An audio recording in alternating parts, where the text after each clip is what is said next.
Well, this idea of a test of faith, which is something like during that time people like did. They would do stupid things to try. And you see of like the cousin, he drinks strychnine because he believes that his faith in God will protect him. And leaves him paralyzed, and instead of then thinking, well, that was a fucking stupid thing to do, he instead thinks, oh, my faith in God must have not been strong enough.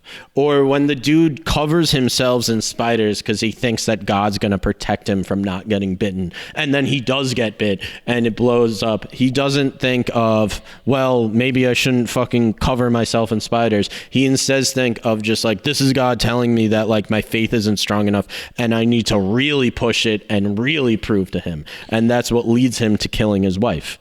Yeah, I mean, well, that just goes into like what I was saying before of like, man, I can't believe were things actually like this for people back then. And I think the scariest thought is just how much of life, I mean, there's still so many unknowns in life, and like, yeah, everything is still kind of scary and up in the air for sure. But like, imagine back then, like obviously pre-internet, but like science in a lot of ways, like, right, education in a lot of ways. Like, man, yeah, you think like people need some kind of foundation to hang on to something, otherwise they'd go completely insane. And I guess that was religion, but it ended up turning them insane, I guess, is kind of the point of this movie. mean, how crazy do you have to be to drink strychnine thinking that it won't affect you? How crazy do you have to be to kill your dog thinking like, if God is all knowing and all loving, you think he wants you to murder your dog? But dude, we grew up with sense and reason,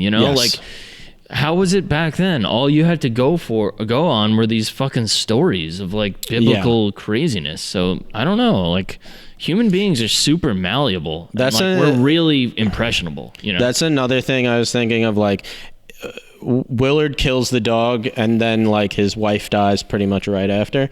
I think that if the wife like kept living, but was still very sick, it was only a matter of time before like Willard killed his son.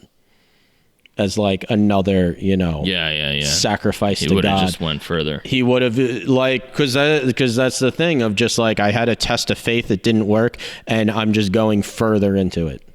Of you dig yourself even deeper into your beliefs. I mean, look at like religious things like honor killings or something like that, where it's just like, oh, you betrayed, me or God, and therefore I'm gonna kill you. Like, someone just got caught like a couple months back, I think, over the summer, and he was like a fugitive for 15 years because he killed like 2 of his daughters in an honor killing because they dated someone he didn't approve of. Like, the point is like, or I don't know, pick your example, like the Catholic Church. Like, I mean, that's more of an abuse of a power dynamic, of course, but like, yeah, I mean, the abuse of power also plays into it. Yeah, there's plenty of examples of like religious thought just running amok, or just from the straight kind of scam artist route of like, preying on the vulnerable for, the infomercials of the world, Jerry Falwell's and that sort of thing. So it's kind of like Scientology, like it's always the same thing. Sex cults, like it's just like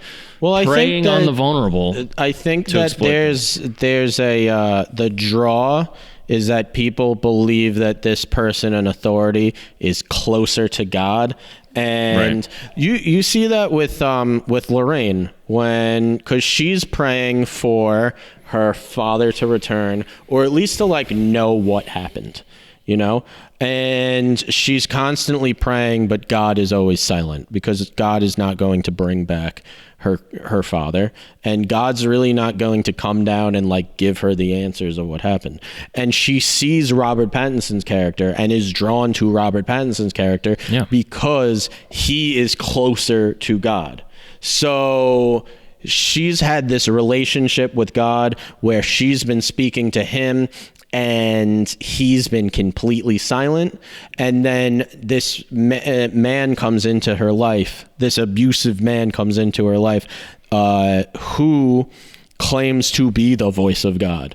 who says, if you're closer to me, then, you know, it's breaking the silence. And it's the same with the serial killer with Carl, because he claims that he kills people because it's only in the presence of death that he could feel God. And that's the most deranged quote I've ever heard in my life.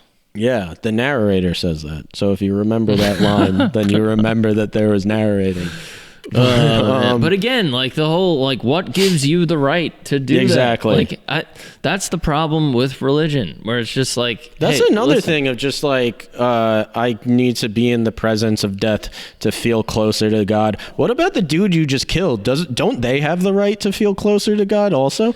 And you just took it. Well, I guess you're sending him up there, so maybe, I don't know. Maybe that's his way of justifying it. But it's all. I mean, you don't he's have also the right just to take anyone's life. It's as simple as that. You don't think these characters actually like believe their own bullshit. I don't know. Like, it's just a way of I feel like few of them, maybe a few of them do, the but serial killer probably not. That's probably just it's a way of fucking justifying being terrible. I'm sure Robert Pattinson doesn't actually believe he's saving these girls.